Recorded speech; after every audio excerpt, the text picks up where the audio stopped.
ka dapat.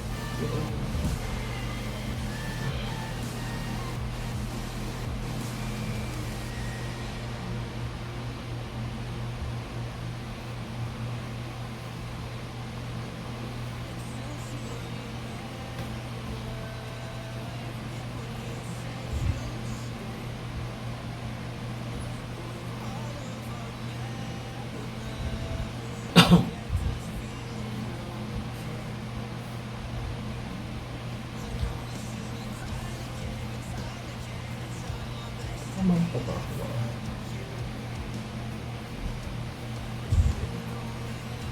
Ito kasi natanggalin guys.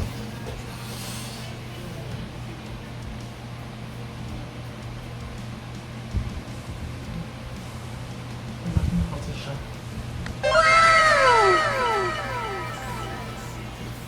Tapos tanggalin na siya. Ito na siya. So, update ko na lang kayo. Check ko na lang yung mga next steps. Salamat. Yan yung skin. Ito yung skin. Tapos ito yung likod. Apo. Grabe yun. Yes, Mami Midge! Ko. Ay. Pati yung skin natanggal. Ah, kasi ano, nakadikit siya to. Tapos ito yung likod niya. Stop namin. Pero pag pinipigayan, kulay puti yung lumalabas eh. Ibig sabihin kulay puti yung laman niya. Ay, yung kanina? Opo. Tapos yung kaninang mga. Ay, hindi nyo na piniga. Basta kinuha nyo na lang. So, yun na nga guys. Today is Friday. So, nung Tuesday, April 16 tayo nagpa-opera ng aking sis sa likod. Tapos sabi, after 3 days daw is pwede ko na siyang tanggalin yung bandage. So today is April 19, Friday. So ito yung bandage. Kapag naman natin siya.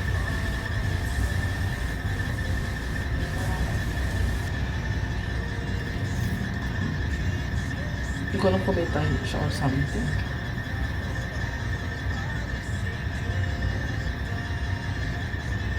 Kung kape. Nakape na siya. So, yun. Hindi ko siya... Ito mag-alcohol muna ako.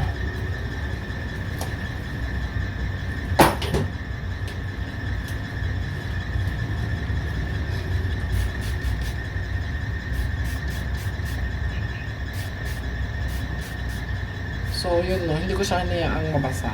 So, half bath lang muna tayo for the past 3 days.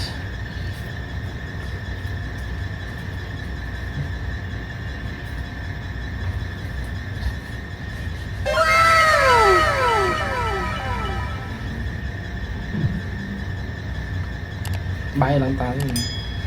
Buti na lang di tayo lumalabas. Ayun, so...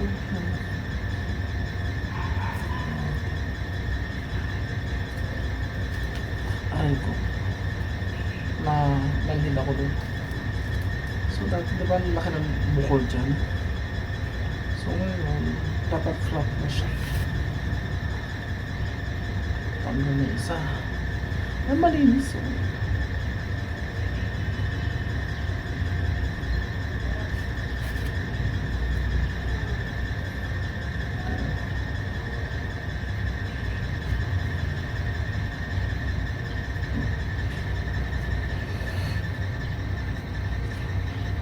May dugo siya. May konting dugo.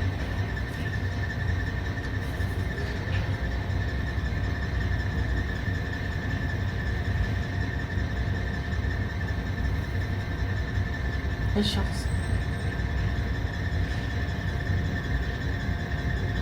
Hindi ko napapakita ito. So, ganyan siya.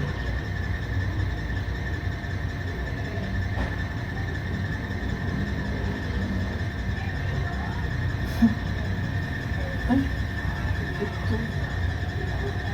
May tahi. So, sabi kasi,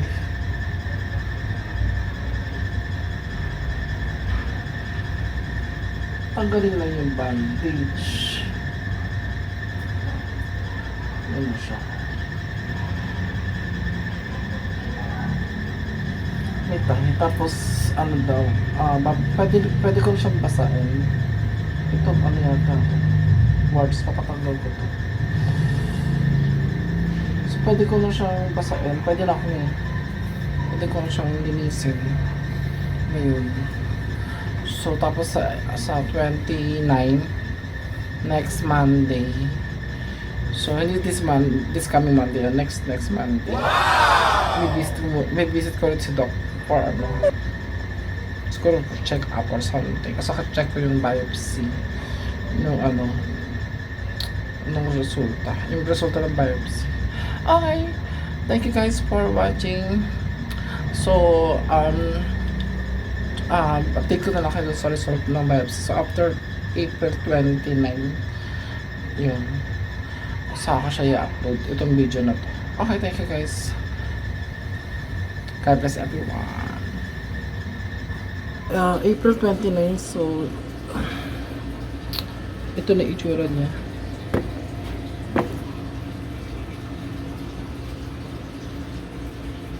So, yun. So tatanggalin, ngayon ako nakaschedule na para tanggalin yung mga ano, tanggalin yung mga stitches.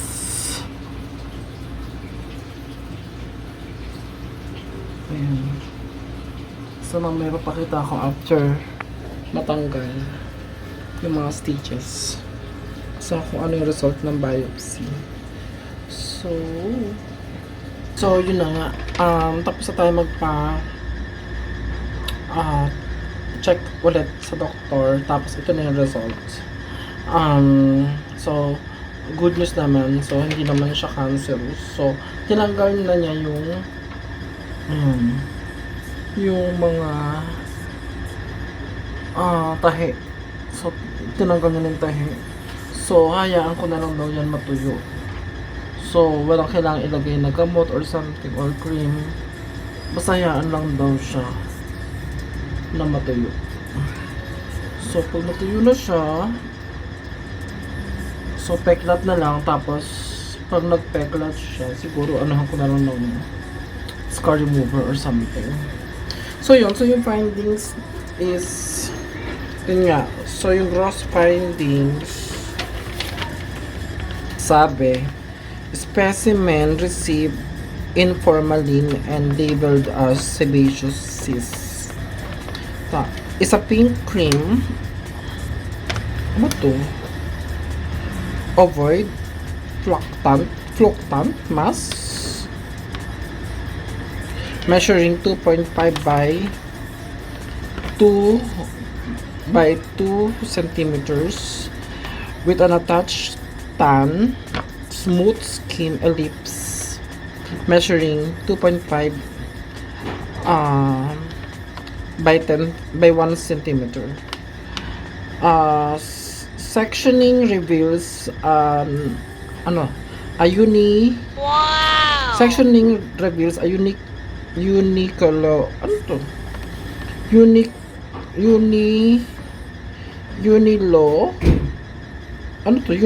uniloculated thin-walled 0.1 to 0.2 centimeters cyst with filled cream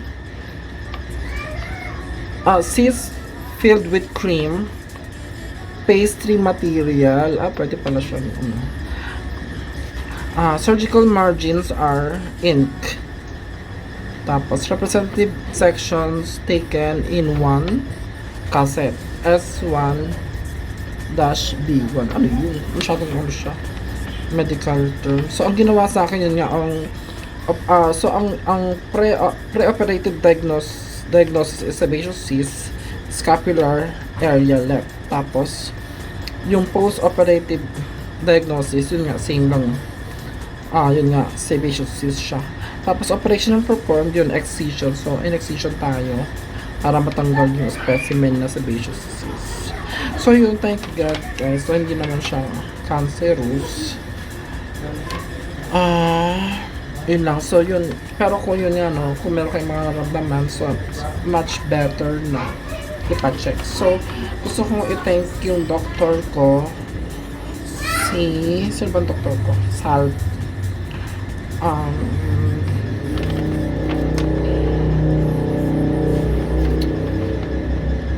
doktor ko si Salte. Ba yan? Kalimutin doktor. Ang bait niya. So, sabi niya, siya rin daw yung naging doktor ni Ike Lozada dati or something. Or sa matagal, hindi naman siya matanda eh. May, ano siya eh. Bagas pa itsura ni Doc eh. Ayun. Pero yun nga, bakit niya naging pasyente si Ike Lozada. Ito pangalan niya, si Albi. So, kung gusto niyo magpa-surgery ng the same na ginawa sa akin, sobrang recommended ko si Doc. Sa Lourdes Hospital siya. Hanapin niyo si Albis Sabilla Sarte.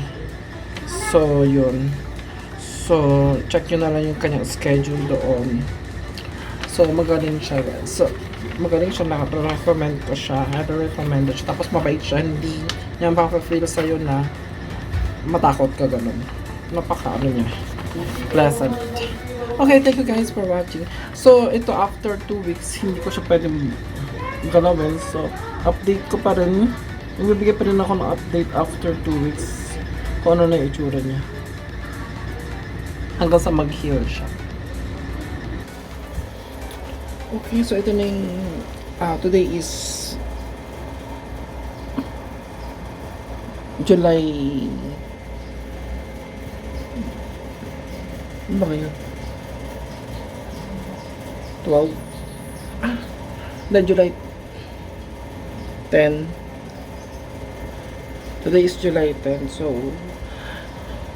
almost 3 months na, no? Since nagpa-surgery tayo. So, ito na yung result. Ako lang.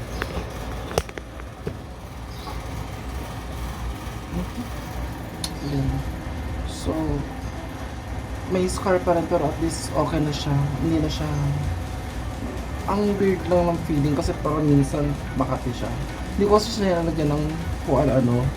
Sabi kasi ng doktor, hayaan ko lang siyang matuyo yung sugat. So, ano siya? Wala naman na siyang mukhang fully healed naman na siya pero minsan makati lang. Kinakamot ko minsan pero ngayon hindi naman na siya makati. So, yun lang. So, thank you guys for watching. Please like, share, and subscribe. So, yun lang. Kapag meron kayong mga nararamdaman na something, tingin nyo cancerous. So, pa-check nyo na siya. Kung may bukol man siya. Para at least, meron kayong peace of mind. Kasi ako, wow! Parang feeling ko kasi, natatakot ako kasi baka kung ano na yun. Kaya, pina-check ko siya. Nung una, hindi ko pinapansin kasi maliit lang naman. Tapos, wala naman pain. So, yun. So, luckily, hindi naman siya cancerous. So, yun. Ang ano lang doon, ang sabi ng doktor nga, hindi lang siya magandang tingnan kasi may bukol. Kaya sabi niya, in-advise niya na patanggal na. Yun. Although, hindi naman siya cancerous. Tapos, hindi naman siya kumakalat. Kaya, okay lang. Pero, possible daw na may meron kong mga ganung tumutubo sa katawan mo. Pero ito kasi is very obvious. So, pwede siyang tumubo kahit saan. Yung sebaceous cyst na tumubo pwede siyang tumubo kahit saan, ginang dito sa likod. So, kahit saan siya pwede tumubo. Yung iba nga medyo sa mata, ganyan. Sa mukha. Yun. So, luckily sa likod lang ako, kaya parang walang masyadong hindi ako masyadong bother kasi nasa likod lang naman siya. Yun, isa pa yun. Hindi ako masyadong bother sa kanya kasi nasa likod lang siya. Kaya siguro, napabayaan ko siya. Pero, yun nga, nung napansin kong lumalaki na siya, dun ako medyo nag-worry. Kasi baka kung ano na yun. Kaya, I'd rather, I decided na ipacheck na siya at kung ano siya. So, yun. So, luckily, hindi naman siya cancerous. So, yun lang guys, no? So, yun lang ma-advise ko. Sa mga may health concern kayo, kung meron kayong mga ganong mga issues. So, nagkakaroon kasi ako ng mental health issue. Mga worry, ganun, anxiety. Kaya pinatanggal ko na for my, for my peace of mind. Ika nga. Okay. Ingat kayo lagi, guys.